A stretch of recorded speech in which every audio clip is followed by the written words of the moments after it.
안녕하세요. 오늘도 사연 살롱을 찾아주셔서 감사합니다. 저는 40대 후반의 여자입니다.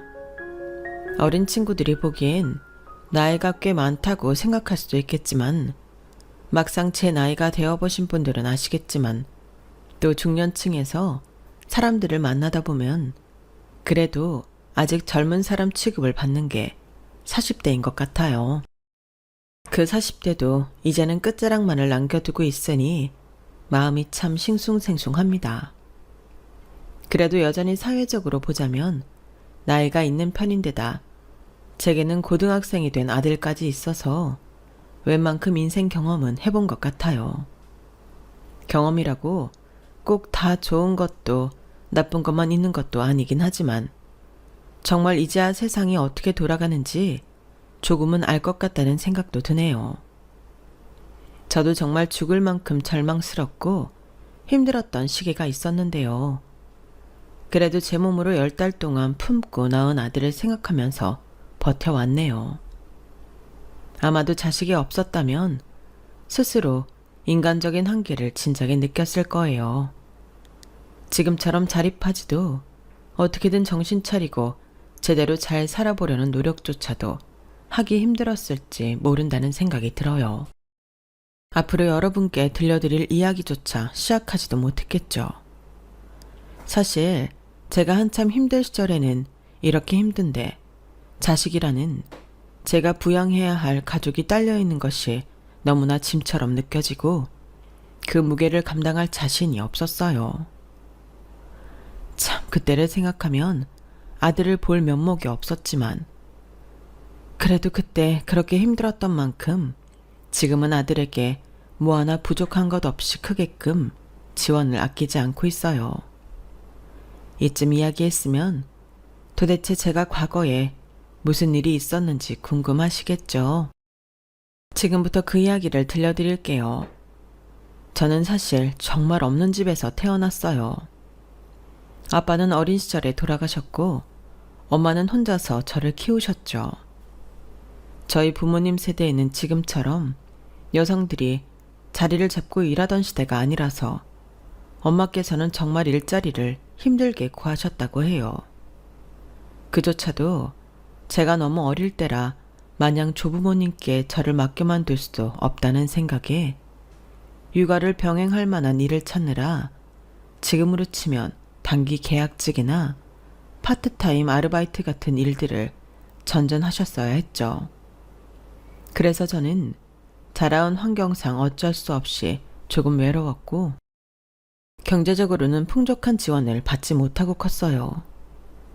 가끔 형제 있는 친구들이 부럽다가도 아니야, 지금도 이렇게 힘든데 형제까지 있었으면 더 가난했을 거야 라는 생각까지 했을 정도로 가난은 저와 엄마를 힘들게 했었죠. 옷이나 신발, 물건들조차 사촌들에게 물려받을 수 있는 대로 다 물려받아서 입고 다녔어요.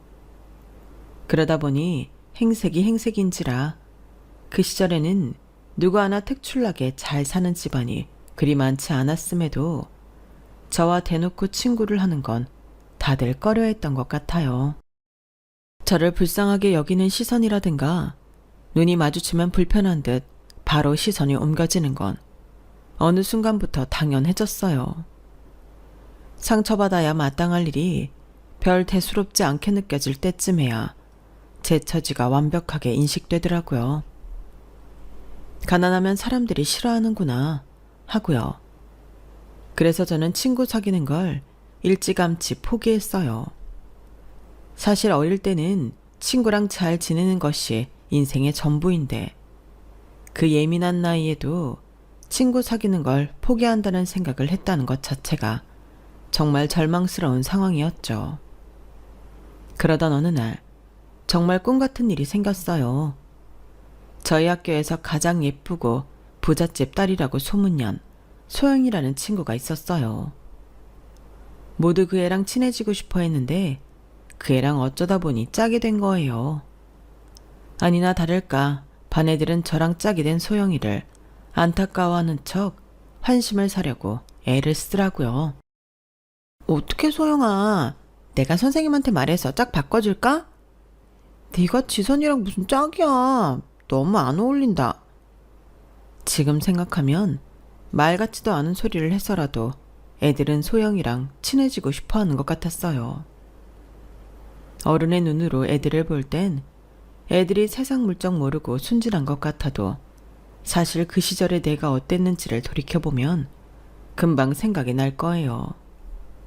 애들은 소영이가 입고 오는 비싸고 예쁜 옷, 친하게 지내는 애들한테 나눠주는 비싸고 맛있는 간식들, 예쁜 머리핀이나 고급 필기구 같은 걸 동경하며 그 애와 친하게 지내고 싶어 했죠. 물론 그 애의 인기에는 그런 물질적인 것 외에도 경제적인 어려움을 겪고 자라지 않아 맑고 밝은 성격도 한몫했어요. 솔직히 몇 살이나 먹었다고 그 나이에 사람 보는 눈이 뛰어날 리도 없고 아이들 보는 눈이 다 거기서 거기인데 저도 당연히 소영이랑 친해지고 싶은 마음은 있었죠. 하지만 그 애와 제 사이에는 차마 넘볼 수도 없는 벽이 존재하는 것 같았어요. 그런데 그 아이의 한마디로 인해 제 인생이 조금 바뀌기 시작했어요. 얘들아 왜 그래? 지선이랑도 사이좋게 지내자. 처음에는 가식이라고만 생각했는데 소영이는 정말로 저에게 잘해주기 시작했어요. 지선아, 이런 말을 하면 네가 상처받을 수도 있겠지만 그런 옷이랑 신발을 신으면 애들이 무시하기가 쉬워. 우리 집에 내가 잘 안 신는 새 신발이나 새 옷들이 많거든? 너가 좋다면 좀 나눠줄게. 그래도 되는 거야? 엄마 아빠가 사준 거 아니야? 괜찮아. 나는 안 쓰는 것들이니까 오히려 친구 선물로 준다고 하면 좋아하실걸?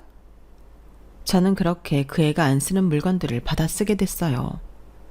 다 하나같이 새 것에 가까운 것들이고 저희 집 형편에는 꿈도 못 꿀 좋은 물건들이라 저를 바라보는 친구들의 눈빛도 달라지기 시작했죠.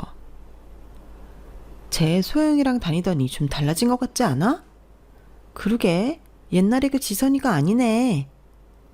처음에는 질투나 경계의 눈빛으로 바라보던 아이들이 점점 저에게도 손을 내밀기 시작했고 그렇게 저는 소영이 덕에 남들이랑 크게 다르지 않은 학창시절을 보낼 수 있게 됐어요. 그게 다 그 친구 덕분이라고 생각하니 남들과 있을 때는 떳떳해도 그 친구와 단둘이 있을 때는 이상하게 비위를 다 맞추게 되고 완전한 을처럼 굴게 되더라고요. 그의 말 한마디면 다시 옛날로 돌아갈 것만 같았거든요. 정말 미숙한 생각이었지만 그땐 그게 저에게 정말 중요한 문제였어요. 다시는 가난하고 볼품없는 데다 친구마저 없던 시절로 돌아가고 싶지 않았거든요. 어떻게든 변덕스러운 지 기분을 다 맞춰주는 저를 소영이는 무척 마음에 들어 했어요. 한참 사춘기인 감수성 예민하고 감정기복 심한 친구를 맞춰주느라 저는 제 사춘기는 온 줄도 모르고 지나가 버렸고 정신 차려보니 학창시절은 끝나 있었어요. 학교를 졸업하면 자연스럽게 소영이와의 관계도 끝날 것 같았는데 이상하게 소영이는 계속 저를 찾더라고요. 그러다 보니 우정은 성인이 되어서도 쭉 이어졌어요. 20살이 되고 처음으로 단 둘이서 술을 먹던 날 용기 내서 물어볼 정도로 그 이유가 궁금했죠. 근데 소영아, 너는 왜 나를 좋아해? 난 너한테 받기만 하는데. 그거야 네가 날 좋아해주니까 그렇지. 나도 네가 좋아. 나야 그렇다 쳐도 널 좋아하는 친구는 나 아니어도 많잖아. 걔는 필요 없어. 나는 네가 좋은 거야. 좋은데 이유 있어? 좋은데 이유 없다는 말은 참 흔한 말이지만 그 말만큼 이해 안 가는 말도 없더라고요. 좋은데 이유가 없으면 왜 세상 사람들이 누군가는 좋아하고 또 누군가는 싫어하겠어요. 하지만 제가 낼 수 있는 용기는 거기까지였어요. 혹여나 우정의 흠집이라도 갈까봐 차마 그 이상 따져 물을 엄두까지는 안 났거든요. 그렇게 찜찜하게 이야기를 마친 후 당연히 대학이 갈라지면서 소영이와 함께할 수 있는 물리적인 시간은 줄었지만 이상하게도 소영이는 그럴수록 제게 더 집착했어요. 대학에 가서도 인기가 없을 애는 아니니 저한테 보이는 애정이 집착이라는 건 단순히 제 착각이고 오만일 거라고 생각했지만 아무리 생각해도 소영이가 제게 보이는 애정은 우정, 그 이상의 무언가였어요. 저에 대해 아주 사소한 것도 알고 싶어 했고 일거수일투족을 공유하길 원했죠. 그러지 않으면 금방 토라지는 성격 탓에 저는 어쩌다 실수로 이야기하지 않은 일이 있으면 쩔쩔매야만 했어요. 그때 그런 관계가 비정상적이라고 느끼지 않았던 건 학창시절 내내 소영이에게 빚을 졌다는 생각과 그 애가 아니었다면 제 인생이 꽤 외로웠을 거란 생각이 떠나지 않았기 때문이었던 것 같아요. 늘 고마운 마음과 미안한 마음이 공존해서 그 애의 부탁이라면 웬만한 건 다 들어주고 싶은 마음이었던 것 같아요. 가진 게 없는 제가 해줄 수 있는 거라고는 그것뿐이라고 생각했던 거죠. 대학에 가서 성인이 된 즐거움을 만끽하는 친구들도 있었지만 한 학기 한 학기가 다 학자금 대출로 남는 제게는 그렇게 즐길 여유가 없었어요. 덕분에 공부도 꽤 열심히 해서 취직도 그럭저럭 나쁘지 않은 곳에 하게 됐어요. 난 좋겠다. 벌써부터 일도 하고.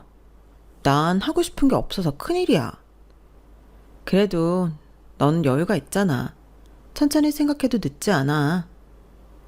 친구는 저를 부러워했지만 사실 저는 친구가 부러웠어요. 저는 갚아야 할 빚도 있었고 매일 치열하게 살아가는 데 비해 친구는 별로 걱정이 없어 보였거든요. 일을 하지 않아도 집이 잘 사니 경제적으로도 문제도 없었어요. 그러다 보니 시간이 지날수록 약간 관심사가 많이 달라졌죠. 친구는 청춘답게 연애도 많이 하고 여행도 다니며 젊음을 즐겼지만 저는 제 뒤에 바짝 쫓아오는 미래에 대한 부담감으로 인해 일과 투자 등에 관심을 가졌어요. 친구가 남자친구를 4명쯤 갈아치울 때 저는 연애 같은 건 돈도 많이 들고 시간도 잡아먹는 사치라고 생각하고 못하고 있었어요. 주변에 누가 마음에 드는지 돌아볼 여유조차 없었던 거죠. 너는 나중에 어쩌려고 그래? 지금 그렇게 일만 했다가는 크게 후회한다. 일이라는 건 어차피 평생을 해야 하는 거지만 연애는 젊을 때나 많이 해둘 수 있는 거야. 그리고 지금 사람을 좀 많이 만나둬야 나중에 진짜 괜찮은 사람하고 결혼을 하지. 뭐 그렇긴 하지만 내 하나뿐인 소중한 친구가 이상한 남자 만나서 마음고생하는 꼴은 죽어도 못 봐. 그래서 말인데 남자 소개 안 받을래? 어? 갑자기? 주변에 누구 괜찮은 사람 있어? 아, 사실은 너 찬성이 알지? 전에 나한테 고백했다고 했던 애. 걔가 사람은 참 괜찮은데 내 스타일은 아니어서 사귀고 싶진 않고 그런데 뭔가 이대로 보내버리자니 아까운 기분이 들어서 너라도 마음 잘 맞고 마음에 들면 잘해보면 어떨까 싶어서. 아, 들어본 것 같네. 아니, 아무리 그래도 어떻게 너한테 차였던 친구랑 잘해봐. 남자 쪽도 이런 만남은 싫어할 것 같고 너를 좋아하는데 네가 다른 여자를 소개시켜주겠다고 하면 많이 상처받을 거야. 그건 걱정 마. 내가 얘기 잘해놓을 테니까. 걔한테 당연히 처음부터 여자 소개시켜준다고는 안 할 거야. 거절하지 말고 일단 만나봐봐. 요즘 같은 세상에 찬성이 같은 남자 만나기 힘들다 진짜. 뭔가 이런 식의 만남은 사람 마음을 갖고 노는 것 같아 극구 거부했지만 친구는 꽤나 고집스럽게 만남을 성사시켰어요. 둘이 만나는 줄 알았던 자리에 자연스럽게 찬성 씨를 부른 거죠. 안녕하세요. 소영이 친구 지선이라고 합니다. 아, 제일 친한 친구 사이시라고. 이야기 많이 들었어요. 소영이가 알게 모르게 분위기를 주도하는 바람에 그날 저는 찬성 씨와 이야기를 많이 나누게 됐고 연락처까지 주고받게 됐어요. 사람 보는 눈이 제법 까탈스러운 소영이답게 정말로 괜찮은 사람이더라고요. 왜 본인 스타일이 아니라고 했는지 이해도 안 갈 정도로 키도 크고 몸도 좋고 외모도 준수한데 상냥하고 배려 있는 성격까지 놓치기 아까운 남자라는 생각이 들었어요. 소영아, 근데 찬성 씨 말이야. 사람 정말 괜찮던데 받아줄 생각은 없어? 아, 걔는 다 좋은데 내 스타일이 아니라니까. 연애는 확 꽂히는 느낌이 있어야 하는데 그게 없어. 걔랑 있으면 편하기만 해. 왜? 네가 보기엔 괜찮아 보여? 사람 진짜 괜찮아 보이던데. 너 좋아한다는데 잘해보면 좋을 것 같다고 생각이 들어서 그렇지. 그래서 내가 너 소개시켜 준 거잖아. 너랑 잘해봤으면 해서. 안 그래도 너 연애 경험 없어서 사람 보는 눈도 없는데 괜히 어디 이상한 사람한테 코 깨어서 마음고생하지 말고 그냥 내가 소개해주는 사람하고 만나. 난 이제 하도 많이 만나봐서 척하면 척 눈치가 백단이라니까.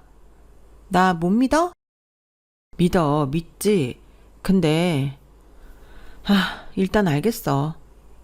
상대방이 친구를 좋아했다는 사실을 알고도 관계를 시작해도 되는 건지 잘 모르겠더라고요.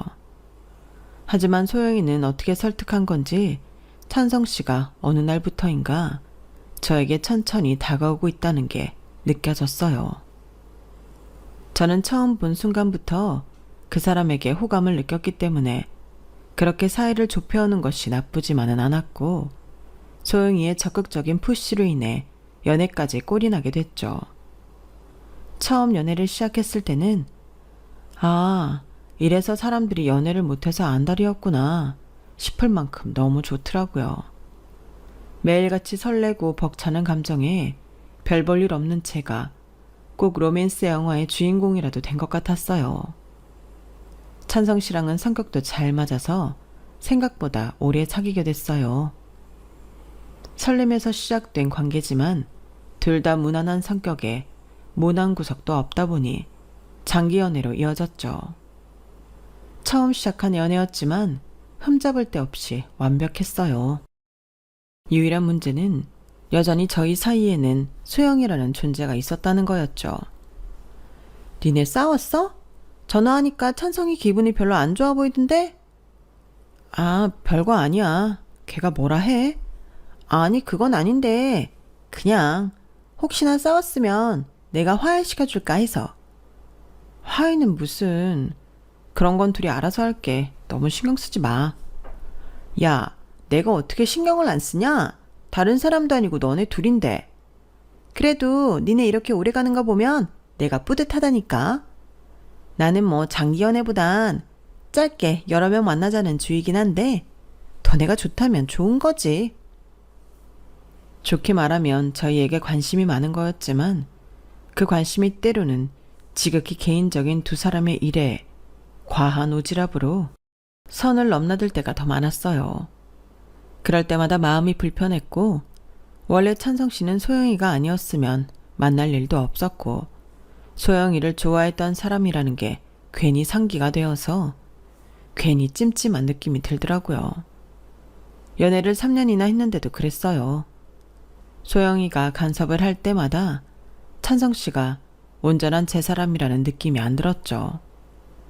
세월이 흘러 연애 4주년이 되었을 때 저는 찬성 씨에게 프로포즈를 받았어요. 저도 안정적인 제 가정을 꾸리는 게 꿈이었기에 거절할 이유가 없었죠. 저희가 결혼 소식을 전하자 소영이는 살짝 당황하는 기색을 보였어요. 아직 20대인데 벌써 결혼을 하려고? 너 연애라고는 찬성이하고밖에 안 해봤잖아. 아직 청춘이 아깝지 않아? 옛날이라면 그렇게 생각했을 수도 있는데 막상 연애해보니까 나랑 잘 맞는 사람하고 오래 잘 지내는 게 좋은 것 같아. 찬성이랑 헤어진다 해도 찬성이만한 남자 다시 만나기 힘들 것 같고 그런 남자가 결혼하자는데 청춘이 아깝다는 이유로 거절할 수는 없잖아. 그거야 그렇지만 니네 소개시켜 줄 때만 해도 둘이 결혼하는 건 상상도 못했는데. 기분이 묘하네. 마냥 기뻐하고 축하해 줄 줄 알았던 친구의 반응이 이상했을 때 뭔가 눈치를 챘어야 했는데 전 그냥 예상보다 빠른 결혼 소식에 당황했다고만 생각을 했어요. 그렇게 저는 1년 뒤 결혼식을 올렸어요. 4년을 사귀고 결혼했는데 신혼은 또 다른 느낌으로 행복하더라고요. 결혼을 하고 나니 새로운 미래가 그려지면서 다시 열심히 살아갈 결심이 들었어요.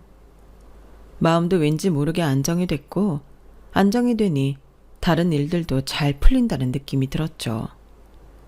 그렇게 2년쯤 행복한 신혼을 보내고 다시 편안한 시기에 접어들었을 때였어요.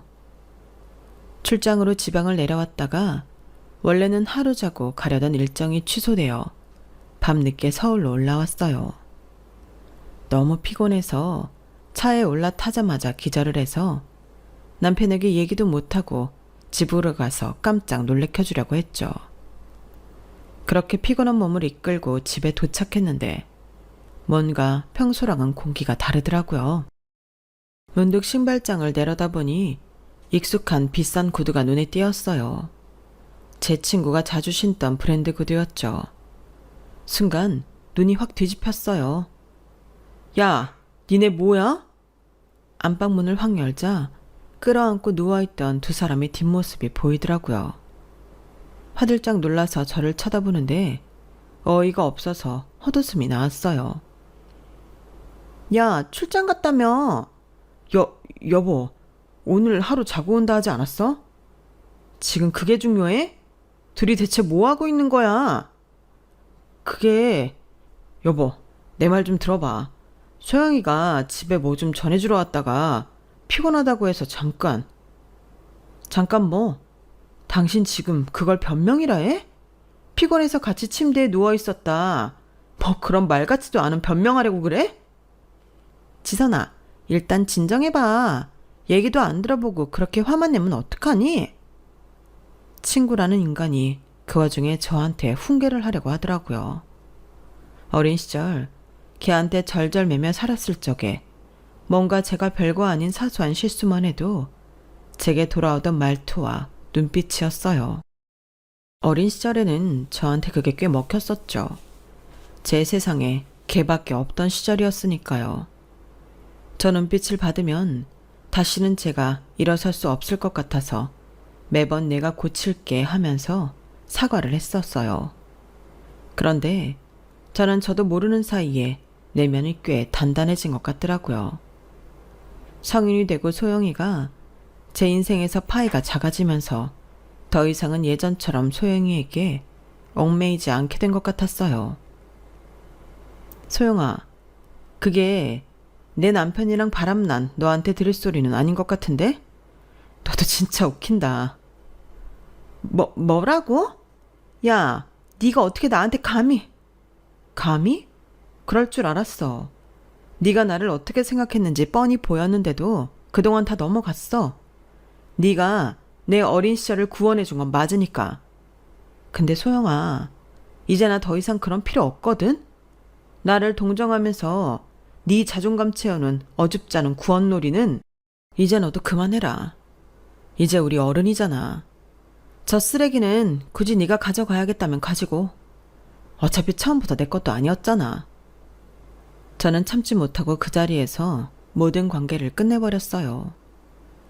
제 인생에서 표면적으로는 가장 친했던 친구와 가장 사랑했던 남자 모두를 동시에 잃었죠. 당시에는 그보다 더한 절망 따윈 인생에 없을 줄 알았지만 한 가지 관과했던 사실이 있었어요.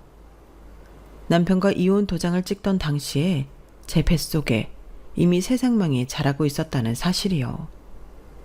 끝난 줄 알았던 절망이 다시 시작되던 순간이었죠.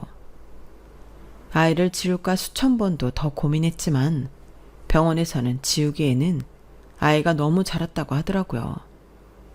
사람 보는 눈이 없는 엄마를 잘못 만나 괜히 죄 없는 아이를 희생시키는 것보다는 죽이 되든 밥이 되든 한번 키워는 봐야겠다는 생각이 들었어요. 미쳤어? 그 애를 왜 낳아? 제정신이야? 애 낳기만 해봐. 난 양육비 한 푼도 못 주니까 그렇게 알아. 전 남편은 으름장을 놨지만 그래도 멀쩡한 아이를 지울 수는 없었어요. 법학 전공을 한 친구에게 물어보니 양육비를 받아낼 방법은 얼마든지 있다고 해서 믿고 그냥 아이를 낳았죠. 친정 부모님께는 조금 죄송하지만 아이를 낳고 기르는 데는 신세를 좀 졌어요. 저는 아이를 낳고 3달 정도 쉬다가 바로 직장에 복귀를 했어요. 아이 키울 돈을 벌려면 하루라도 마음 편히 쉴 날이 없었어요. 날 때부터 아빠가 없는 것도 미안한데 적어도 저 때문에, 돈 때문에 힘든 유년 시절을 보내게 하고 싶지는 않았거든요. 김대리, 애 낳았다 그러지 않았어? 회사 관둔 줄 알았는데 뭘 이렇게 악착같이 돌아왔어? 회사에서는 저와 입사 동기였던 대리가 어느새 과장으로 승진해 있더라고요. 회사를 못 나온 1년이 조금 넘는 시간 동안 많은 게 바뀌어 있었어요.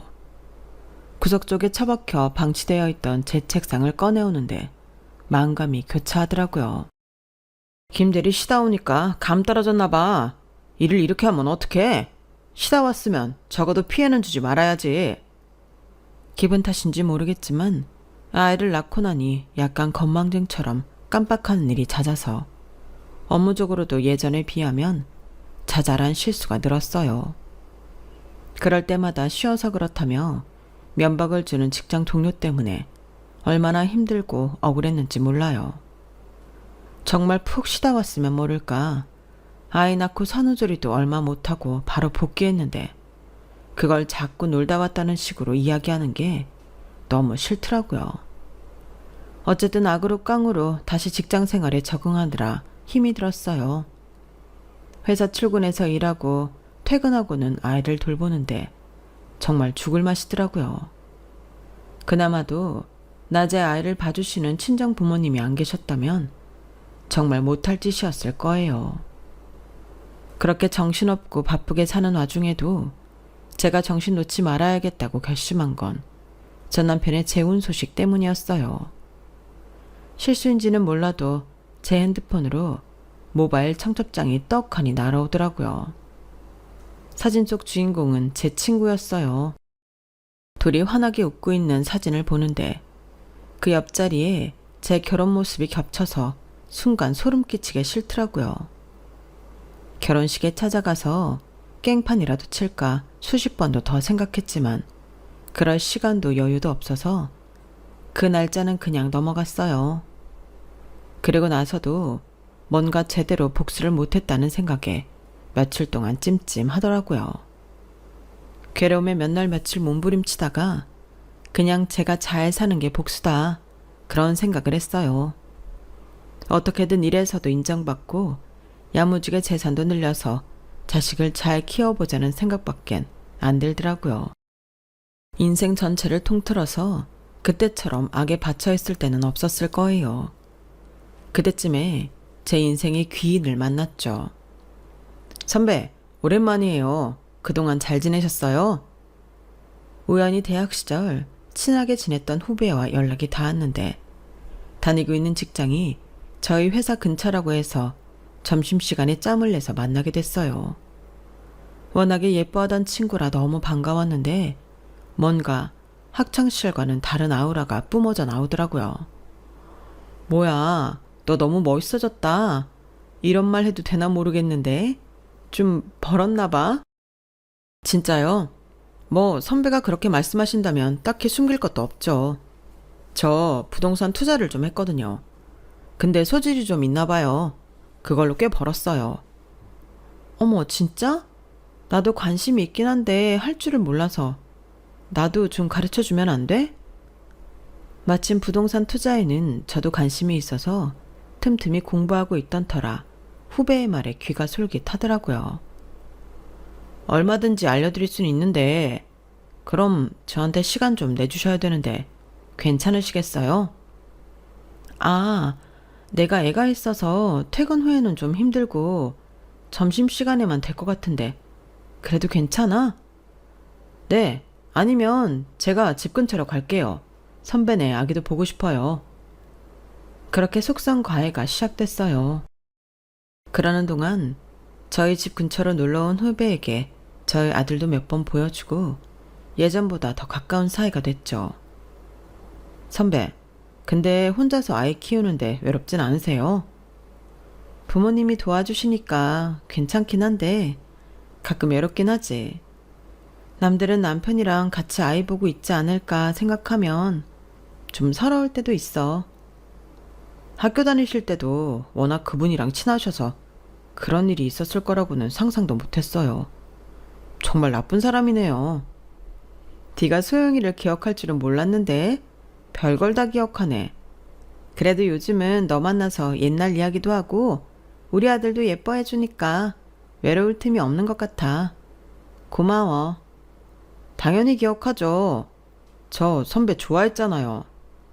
어? 모르셨어요? 저는 다 알고 계신 줄 알았는데.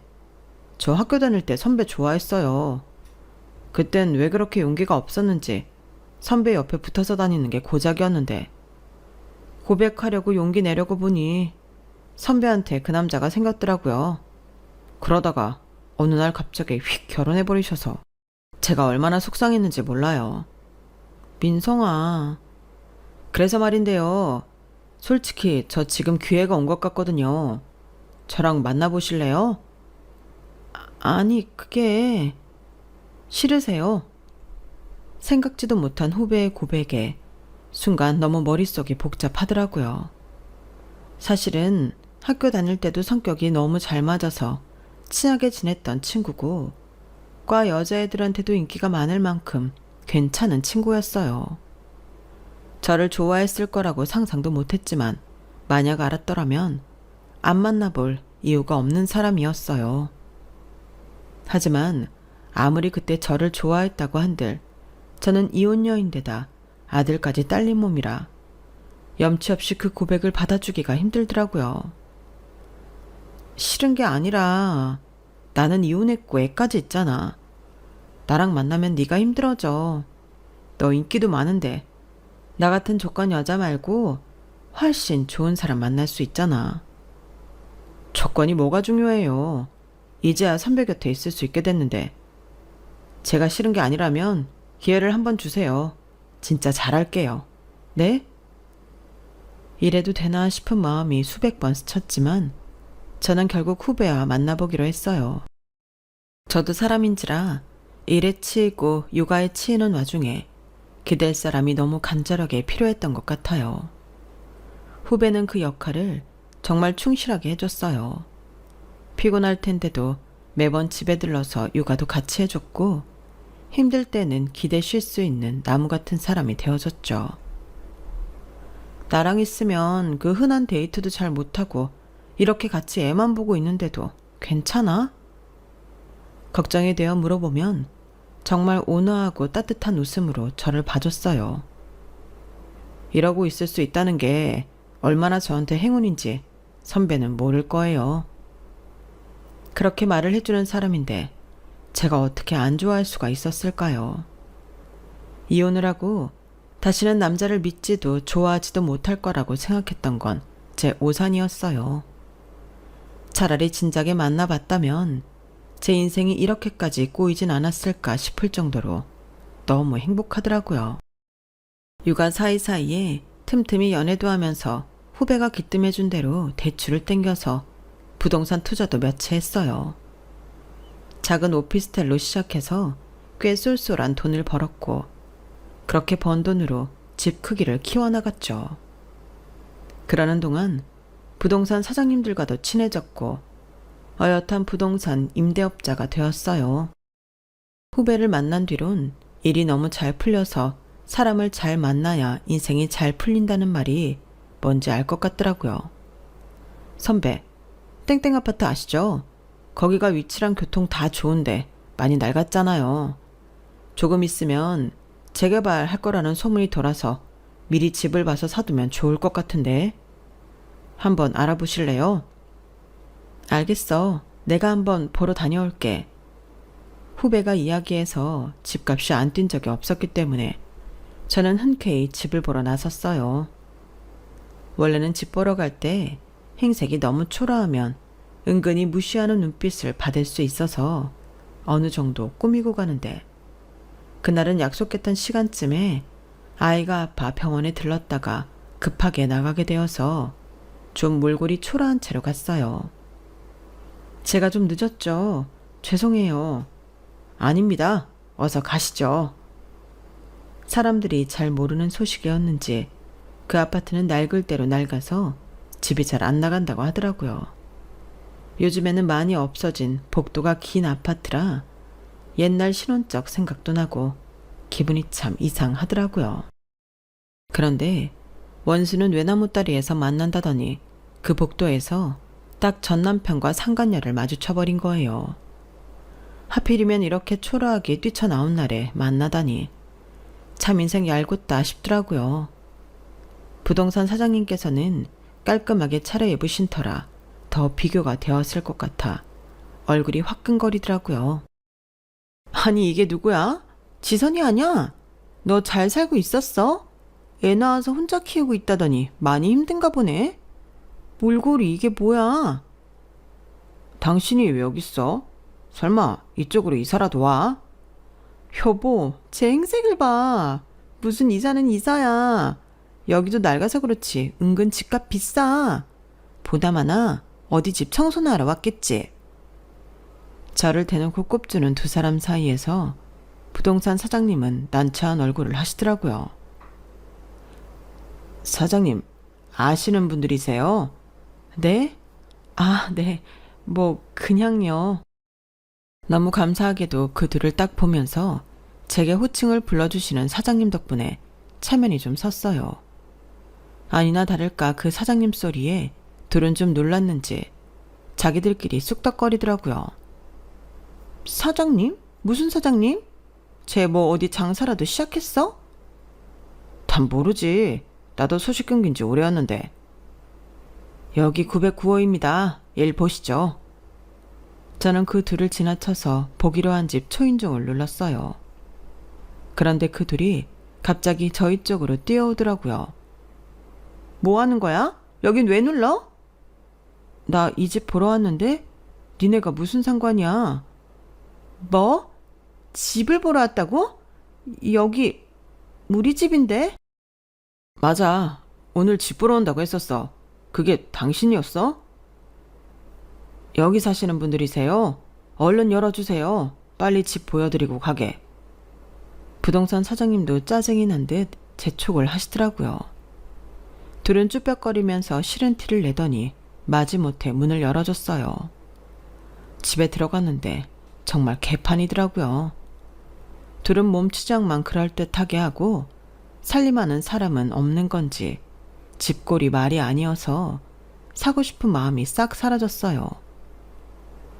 더 볼 것도 없겠네요. 저 이 집은 계약 안 할래요. 그런데 제가 그 말을 하는 순간 상간녀의 표정이 안도로 바뀌는 걸 봐버렸어요. 그걸 보니 뭔가 낌새가 이상하더라고요. 일부러 집을 인위적으로 엉망으로 보이게 만든 건가 하는 생각이 스쳤어요. 그래서 금방 마음을 바꿨죠. 아니다. 그냥 계약할게요. 제가 이 집 사죠. 네? 정말요? 부동산 사장님도 이건 아니다 싶었는지 제가 말을 바꾸니 깜짝 놀라시더라고요. 동시에 전 남편과 상간녀 눈이 초조해지는 걸 봤어요. 무슨 사정인지 몰라도 제가 그 집을 사는 게 둘에게 안 좋은 일이라는 것만큼은 똑똑히 알겠더라고요.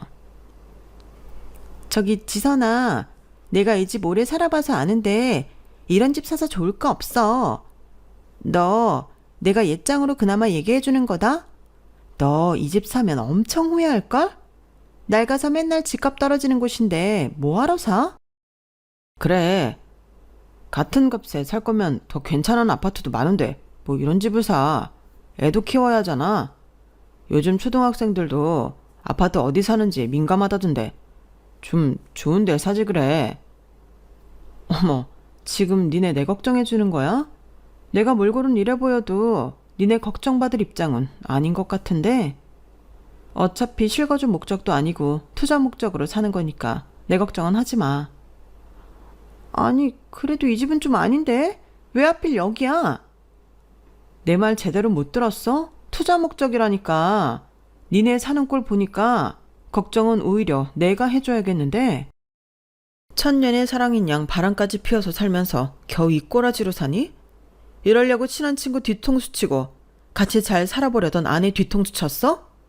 우리 지훈이도 제 아빠 이 꼴로 사는 걸 알면 울겠다. 울겠어. 뭐라고? 우린 너 위해서 말해준 건데 넌 겨우 이딴 식으로밖에 말 못해? 야, 나도 너랑 지낸 세월이 얼만데 눈치 백단이야. 난 네 표정만 봐도 네가 무슨 생각하는지 안다고. 내가 이 집 사면 입장이 퍽이나 난처해지나 본데 연기한다고 모를 것 같아? 나도 그동안 당하고만 살아서 좀 억울하거든. 니네한테 한 방 먹일 수 있다면 먹이고 싶어서 말이야. 니네가 아무리 사정해도 난 이 집 계약할 거니까 집 뺄 준비나 해. 야, 지선아, 그러지 말고 우리 말 좀 들어봐. 어? 집은 더 안 봐도 될 것 같아요. 가시죠, 사장님. 저를 뜯어 말리는 두 사람을 뒤로 하고 저는 다시 부동산으로 갔어요. 집주인이랑 통화를 해서 두 사람에 대해 알아보니 집이 워낙에 안 나가던 터라 두 사람은 냈던 전세금에서 월세를 싸게 깎아먹으면서 살고 있다고 하더라고요. 아마 나가게 되면 전세금도 못 돌려받고 이 정도 월세로 살 수 있는 곳이 얼마 없으니 나가기 싫어했던 걸로 보인다고 했어요. 분명 잘 살던 집애가 어쩌다 저렇게 된 건지 궁금하더라고요. 고등학교 때 친하게 지냈던 친구들 모임을 통해 알아보니 아버지 쪽이 도박을 해서 돈을 날려먹고 이혼을 했고 그나마 어머니 쪽은 재산이 좀 있으신데 걔가 제 남편과 바람이 나서 저희 가정을 파탄내고 결혼했다는 걸 알아서 한 푼도 지원을 안 해주셨다고 해요. 전 남편 쪽도 잘 사는 집안은 아니니 둘이 그렇게 궁색맞게 살고 있는 모양이었어요. 대뜸 저한테 청소일 하냐고 하더니 알고 보니 청소일은 본인이 하고 있더라고요. 친구들에게도 돈을 빌리러 연락을 한 모양이었지만 어린 시절 콧대 높던 걔를 기억하는 친구들은 나름대로 마음속에 쌓인 게 하나씩은 있었는지 도움 요청을 외면해서 이제는 연락이 끊긴 지 오래라고 하더라고요. 남의 남편 뺏어서 사는 애가 잘 살기 바라는 건 욕심이지. 우리도 걔가 너 전 남편이랑 결혼한다는 청첩장 보고 얼마나 기가 막혔는지 알아? 그래도 너한테 연락 한번 해보고 싶었는데 연락 안 하고 지낸 지 오래돼서 용기가 안 나더라고. 네가 이렇게 연락 주니까 참 좋다. 앞으로 자주 만나자, 지선아. 그 일로 걔는 친구들 사이에서도 평판이 안 좋아진 듯 했어요. 그렇게 제 옆에 붙어서 자존감 채우더니 잘못된 선택 한 번으로 가족이며 친구들에게 외면받는 인생이 참 한심하고 불쌍하더라고요. 보나마나 전 남편도 걔의 화려한 배경이나 콧대 높은 모습에 끌렸을 텐데 지금은 완전히 반대가 되어버렸으니 후회가 막심할 듯 싶네요. 그 이후로 전 남편은 아들 핑계로 저를 몇 번이고 만나고 싶어 했지만 칼같이 거절했어요. 아들에게는 새아빠가 생길 예정이니 지 살 길 사느라 애한테 관심조차 없던 헌아빠는 애한테는 안 보여주는 게 낫겠더라고요. 그러게 자기 아들도 못 보고 살 짓을 왜 하는지. 결국 인생이라는 게 길게 보면 다 되돌려 받는다는 말이 정말 맞는 것 같아요. 남의 것을 탐낸 인간들의 최후가 꼭 드라마 속 권선징악처럼 일어났다는 게 참 신기하기도 하면서 이게 바로 순리라는 생각도 드네요. 그동안 바보같이 살아왔나 스스로 자책도 많이 했는데 살아보니 제 자신에게 떳떳하게 사는 게 참 중요한 거라고 느껴지네요. 제 이야기는 여기까지입니다. 제 이야기 같이 해주셔서 감사하고요. 여러분의 일상이 항상 행복으로 가득하길 진심으로 바랍니다. 여러분, 사연 댓글에 응원과 현명한 조언 부탁드려요. 좋아요와 구독은 저에게 큰 힘이 됩니다. 오늘도 좋은 일 가득하세요.